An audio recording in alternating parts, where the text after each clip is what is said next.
जी नमस्कार, मैं Jitendra Kumar Chauhan Chauhan science classes में आपका स्वागत है। दोस्तों, हम पढ़ रहे हैं केमिस्ट्री में आज पढ़ेंगे पहला वीडियो परमाणु से संबंधित। तो दोस्तों, मेरे चैनल पर पहली बार आए हैं तो मेरे चैनल को आप सब्सक्राइब जरूर कीजिएगा और वीडियो को लाइक करना ना भूलें और अधिक से अधिक दोस्तों को जोड़ने का प्रयास करें, ठीक है, जिससे मेरा मनोबल बना रहे। चलिए देखते हैं, आज हम पढ़ेंगे आज हम परमाणु से संबंधित चीज़ों के बारे में। परमाणु होता है क्या, इसके बारे में हम अध्ययन करेंगे। तो दोस्तों, अगर पहले नहीं पढ़े हैं तो भी बने रहे, अगर पढ़े हैं तो भी बने रहे, क्योंकि आपको यहाँ से बहुत सारी अच्छी जानकारी मिलने वाली है। तो चलिए देखते हैं क्या है परमाणु। परमाणु शब्द को जानने से पहले कुछ ऐसे शब्द को जानेंगे, कुछ ऐसे चीज़ों के बारे में जानकारी का जिससे हमको समझने में सरल होगा। जैसे आप जानते हैं कि हमारे ये संसार रंग बिरंगा संसार है। इस संसार में बहुत सारी वस्तुएं पड़ी हुई है और जो वस्तुएं हैं उसे हम पदार्थ भी कहते हैं। कह सकते हैं पदार्थ जो होता है वो ऐसे कण से बने होते हैं जिन्हें ही परमाणु कहते हैं। जैसे पदार्थ का कोई टुकड़ा लीजिएगा, उसको तोड़िएगा, जैसे आपको पेंसिल ले लिए, चौक ले लिए, ठीक है, चौक का एग्जाम्पल देते हैं। चौक को आप जब लीजिएगा, उसको तोड़िएगा तो तोड़ते तोड़ते एक ऐसी अवस्था पर पहुंच जाएंगे कि आपके हाथ में कुछ कण, उसके जो पार्ट होंगे लग जाएंगे। जो पार्ट लग जाते हैं, जो कुछ कण लग जाते हैं, वही आपका अंतिम कण होता है। वही अंतिम कण क्या होता है, परमाणु कहलाता है। तो दोस्तों, परमाणु के बारे में आप जाने, जैसे यार कोई ईंट वगैरह लीजिए, ईंट है, ईंट को आप तोड़ते चले जाइए, तोड़ते चले जाइए कि ऐसी अवस्था में पहुंच जाएंगे कि आपको पता चलेगा कि उसको हम तोड़ नहीं सकते हैं। और जब उस कण को तोड़ नहीं सकते तो आपको वहां से पता चलेगा कि जो कण नहीं टूट रही है वही कण जो होती है, ठीक है, अंतिम कण होती है इस पदार्थ का। उसी अंतिम कण से क्या कहलाता है, परमाणु कहलाता है, ठीक है, और इन्हीं से मिलकर बने होते हैं, ठीक है। चलते इसके बारे में हम अध्ययन करते हैं। देखिए, हमारे पास पढ़ना प्रश्न और प्रश्न पढ़ेंगे परमाणु।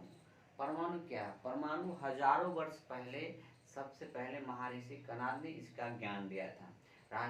महर्षि कणाद ने बताए थे कि पदार्थ, हमारे आसपास के जो भी पदार्थ हैं, जो भी पदार्थ बने हुए हैं, वो सब किसकी बनी होती है, परमाणु अंतिम कण से बनी होती है। फिर बाद में आपको पता चला कि एक वैज्ञानिक थे जिनका नाम था, ठीक है, जॉन डाल्टन। जॉन डाल्टन ने ही एक स्कूली शिक्षक भी थे, ठीक है, प्रिंसिपल भी थे। इन्होंने बताया थे कि परमाणु जो होता है अंतिम सूक्ष्म कणों से मिलकर बने होते हैं, ठीक है। यह भी अभाज्य होते हैं, मतलब इन्होंने अभाज्य शब्द का प्रयोग किया जिसे तोड़ा नहीं जा सकता। लेकिन बाद में, वर्तमान में इनका जब आगे विकास हुआ, केमिस्ट्री का विकास हुआ, ठीक है, रसायन का विकास बोल सकते हैं, या परमाणु का विकास हुआ, अध्ययन हुआ, तो देखा गया कि नहीं, परमाणु को भी तोड़ा जा सकता, परमाणु में भी कण पाए जाते हैं, ठीक है, और परमाणु में जो कण पाए जाते हैं, ठीक है, उससे भी और छोटे कण पाए जाते हैं, जिसका अध्ययन हम करें। तो चलिए देखते हैं हमारे पास क्या है परमाणु। अगर परमाणु का आपसे परिभाषा पूछ लिया जाए, अगर डिफिनेशन बोले कहने के लिए, तो आपको देना सरल है। देखिए, परमाणु क्या है, देखिए किसी भी तत्व या बोल सकते हैं पदार्थ, किसी भी तत्व या पदार्थ का, ठीक है, ऐसा सूक्ष्म कण जो रासायनिक अभिक्रिया में भाग ले सकता है, स्वतंत्र अवस्था में नहीं रह सकता है, उस तत्व को परमाणु कहलाता है, कहते हैं, यह कहलाता है, उस तत्व को क्या कहता है, परमाणु कहलाता है। कह सकते हैं उस तत्व का वो क्या कहलाता है, परमाणु। क्या कह सकते हैं, किसी तत्व का ऐसा सूक्ष्म कण जो रासायनिक अभिक्रिया में भाग ले सकता है, ठीक है, ले सकता है, स्वतंत्र अवस्था में नहीं रह सकता है, उस तत्व का परमाणु कहलाता है, ठीक है। तो परमाणु वैसा पदार्थ है, वैसा तत्व का ऐसा कण है या पदार्थ का ऐसा कण जो स्वतंत्र अवस्था में क्या करता है, स्वतंत्र अवस्था में नहीं रह सकता, लेकिन यह रासायनिक अभिक्रिया में भाग लेता है। रासायनिक अभिक्रिया क्या है, तो देखिए, कोई भी पदार्थ दूसरे पदार्थ से अभिक्रिया करके एक नए पदार्थ को बनाता है, ठीक है, नए पदार्थ बन जाते हैं, वो हो जाता है रासायनिक अभिक्रिया, ठीक है। यहाँ पर देखिएगा कि परमाणु का जो खोज किए थे, यह सबसे पहले परमाणु शब्द लिया गया, ठीक है, वो सबसे पहले 1803 में जॉन डाल्टन ने बताया कि परमाणु तत्व का सूक्ष्म कण है। तो डाल्टन ने सबसे पहले 1803 में बताया था कि परमाणु जो होता है, ठीक है, पदार्थ का सूक्ष्मतम कण जो होता है, ये 1803 में बताए थे। और इन्होंने ही बताए थे कि परमाणु जो क्या होते हैं, अविभाज्य होते हैं, इसे विभाजित नहीं किया जा सकता है। लेकिन बाद में पता चला था कि परमाणु को विभाजित किया जा सकता है। देखिए आप देखिए क्या कहता है, परमाणु की त्रिज्या को एंगस्ट्रम से मापते हैं। परमाणु की जो त्रिज्या होती है उसको एंगस्ट्रम से मानते हैं। देखिए परमाणु की त्रिज्या लगभग 10 के पावर माइनस 10 मीटर, या बोल सकते हैं एंगस्ट्रॉम कहते हैं, कह सकते हैं परमाणु की त्रिज्या लगभग 10 के पावर माइनस 10 मीटर, जो एक एंगस्ट्रॉम के बराबर होता है, एक एंगस्ट्रॉम के बराबर होता है, ठीक है। और कहा जाता है नाभिक की त्रिज्या को फर्मी से मापते हैं। नाभिक की त्रिज्या लगभग 10 के पावर माइनस 5 मीटर, या बोल सकते हैं 1 फर्मी कहते हैं, ठीक है। अब बात है परमाणु की नाभिक किधर है, परमाणु की त्रिज्या किधर है। देखिए बता देते हैं, परमाणु गोलाकार होता है। तो परमाणु का जो स्ट्रक्चर होता है जो इस प्रकार से होते हैं। तो परमाणु के जो बीच वाले भाग जो होते हैं, ये प्रारंभ में इसे केंद्रक बोला जाता था, लेकिन बाद में 1911 ईस्वी में, ठीक है, अर्नेस्ट रदरफोर्ड द्वारा इसके अंदर नाभिक का खोज कर दिया गया, और पता चला कि परमाणु के जो बीच वाले भाग हैं इस नाभिक को में धन आवेश कण पाए जाते हैं।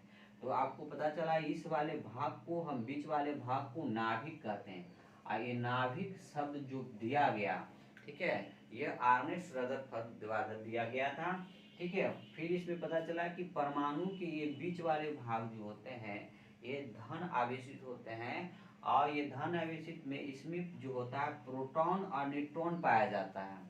प्रोटॉन और न्यूट्रॉन पाया। अब क्या है प्रोटॉन और न्यूट्रॉन क्या है, तो परमाणु के अंदर पाए जाने वाले कण, क्योंकि इन्होंने बताया थे कि परमाणु के, जॉन डाल्टन ने बताया थे कि परमाणु के अंदर किसी प्रकार का कण नहीं पाया जाता, वो क्या होता है अविभाज्य होता है, उसे विभाजित नहीं किया जाता। लेकिन बाद में जब रसायन की व्याख्या हुआ, जैसे जैसे खोज हुआ, जैसे जैसे विकास होता गया, तो पता चला कि परमाणु के अंदर भी कण पाए जाते हैं, ठीक है। तो इसे प्रोटॉन और न्यूट्रॉन पाया जाता है। और इसके बाहर जो होता है कुछ कण ऐसे होते हैं जो वृत्ताकार कक्षाओं में चक्कर परिभ्रमण करते रहते हैं, ठीक है। यह जो चक्कर लगाते हैं, ई जो होता है इस वाले भाग में जो चक्कर लगाते हैं इसे इलेक्ट्रॉन कहते हैं। इलेक्ट्रॉन को ई से दिखाया जाता है। तो बाहरी सेल में जो होते हैं इलेक्ट्रॉन जो होते हैं चक्कर लगाते हैं, इलेक्ट्रॉन चक्कर लगाते हैं। बीच वाले भाग में प्रोटॉन और न्यूट्रॉन होता है। बात कर लिया जाए कि परमाणु का जो द्रव्यमान है, जो परमाणु का द्रव्यमान है, जो ये बीच वाले जो नाभिक है उसमें निहित रहता है। निहित का मतलब है उसी में पाया जाता है। परमाणु का कुल द्रव्यमान जो होता है परमाणु के नाभिक में ही पाया जाता है, जो प्रोटॉन और क्या होता है न्यूट्रॉन होते हैं, ठीक है। प्रोटॉन और न्यूट्रॉन परमाणु के द्रव्यमान में ही निहित रहते हैं। तो परमाणु का द्रव्यमान जो होता है कहाँ पाया जाता है, नाभिक में पाया जाता है। तो आपसे यह भी पूछ लिया जाए कि परमाणु का जो द्रव्यमान है वो कहाँ पाया जाता है, तो परमाणु के नाभिक में। अब बात यह भी है कि अगर जो ये प्रोटॉन और न्यूट्रॉन इसे कहते क्या है, इन दोनों भाग को, तो इन दोनों भाग को न्यूक्लियॉन बोलते हैं। न्यूक्लियॉन बोलते हैं, ठीक है। और इलेक्ट्रॉन को न्यूक्लियॉन नहीं बोला जाता है। न्यूक्लियॉन इसलिए नहीं बोला जाता है क्योंकि यह परमाणु के नाभिक के बाहर रहता है, और परमाणु के नाभिक के बाहर रहने के कारण, ठीक है, इसे न्यूक्लियॉन नहीं बोला जाता है। लेकिन प्रोटॉन और न्यूट्रॉन के भाग को तब से पूछेगा परमाणु के किस भाग को न्यूक्लियॉन कहा जाता है, तब कहेंगे परमाणु के नाभिक के अंदर जो प्रोटॉन और न्यूट्रॉन पाया जाता है उसे न्यूक्लियॉन कहते हैं। बात पता चला कि आगे कुछ देख लेते हैं कि परमाणु की त्रिज्या नाभिक की त्रिज्या से 1,10⁵ गुना अधिक होती है। परमाणु की जो त्रिज्या होती है नाभिक की त्रिज्या से लगभग 10⁵ गुना अधिक होती है। तो ये बीच वाले भाग को यहाँ से अगर खींचते इस परमाणु की क्या होती है त्रिज्या होती है। त्रिज्या जो होती है 1 एंगस्ट्रॉम के बराबर होती है। तो ये बोला गया कि परमाणु की त्रिज्या नाभिक की त्रिज्या से 10⁵ 5 गुना क्या होती है, अधिक होती है। तो आपसे ये भी प्रश्न पूछ लिए जाएंगे। आगे क्या है, परमाणु वर्तमान समय में विभाज्य है। अब देखिए डाल्टन ने बताए थे कि परमाणु अपने सिद्धांत में कि परमाणु जो होते हैं विभाज्य नहीं है, वो अविभाज्य, उसको विभाजित नहीं, तोड़ा नहीं किया जाता। विभाज्य का मतलब होता है तोड़ा जा सकता, अविभाज्य का मतलब तोड़ा नहीं जा सकता। ठीक है, तो परमाणु वर्तमान समय में क्या है, विभाज्य है। इसके दो प्रकार के ये जो होते हैं, इसके दो प्रकार के कण होते हैं। किसके, परमाणु। विभाज्य मतलब उसको तोड़ा, और इसमें दो प्रकार के कण होते हैं। ठीक है, और दो प्रकार के से एक होता है जो मूल कण होते हैं और एक होता है, ठीक है, प्रतिकण होते हैं। मूल कण जो क्या होते हैं, तो मूल कण के बारे में अगर आप बात कर लिया जाए तो मूल कण वैसे कण हैं जो अस्थाई होते हैं, अस्थाई रूप में पाए जाते हैं, वो मूल कण कहलाते हैं। और जो अस्थाई रूप में पाए जाते हैं, अस्थाई रूप में पाए जाते हैं, अस्थाई रूप में पाए जाते हैं, उसे हम प्रतिकण कहते हैं। आपको बात कर लिया जाए कि इलेक्ट्रॉन, प्रोटॉन और न्यूट्रॉन जो होते हैं ना, वो जो होते हैं, ठीक है, अस्थाई कण होते हैं जो मुख्य रूप से इलेक्ट्रॉन, प्रोटॉन, न्यूट्रॉन होते हैं। अगर बात कर लिया जाए कि इलेक्ट्रॉन का खोज कब हुआ था, तो इलेक्ट्रॉन का जो खोज हुआ था 1897 ईस्वी में। अगर इसका भी बात कर लिया जाए कि इलेक्ट्रॉन का खोज किसने किए थे, ठीक है, इलेक्ट्रॉन की खोज बात कभी कभी आता है कि रदरफोर्ड ने भी किया था, लेकिन नहीं, इन सब चीज के बारे में हम अगले वीडियो में भी पढ़ेंगे, लेकिन आज यहाँ पर हम बता देते हैं।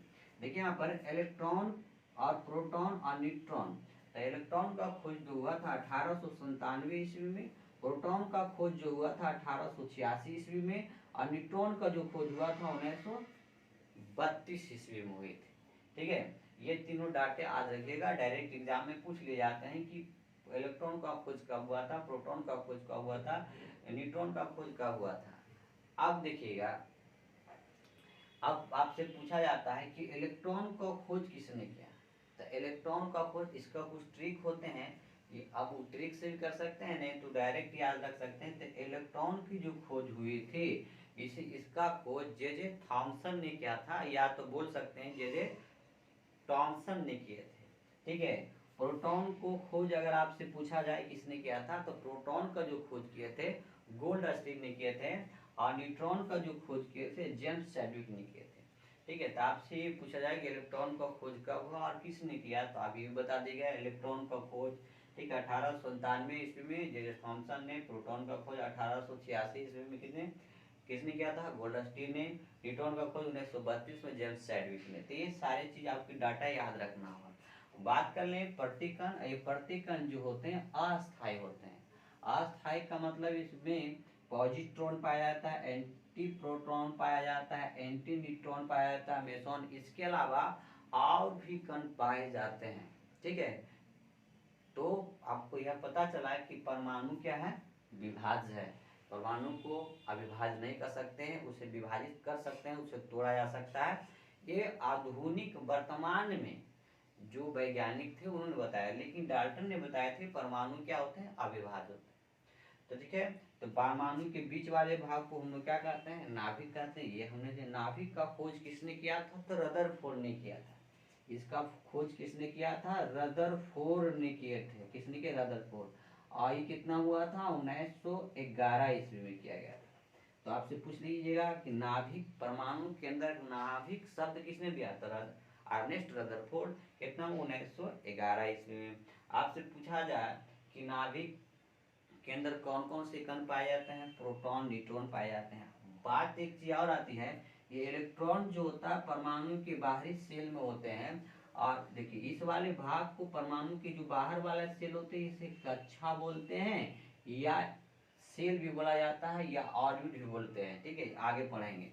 ये जो होता है इस वाले भाग को इलेक्ट्रॉन कहते हैं। और ये इलेक्ट्रॉन जो होती है, सबसे खासियत बात है, ऋण आवेशित होती है, ये ऋण आवेशित कण होती है। अगर प्रोटॉन को बात कर लिया जाए तो प्रोटॉन जो होता है आपका धन आवेश कण होता है, इस पर पॉजिटिव चार्ज होता है।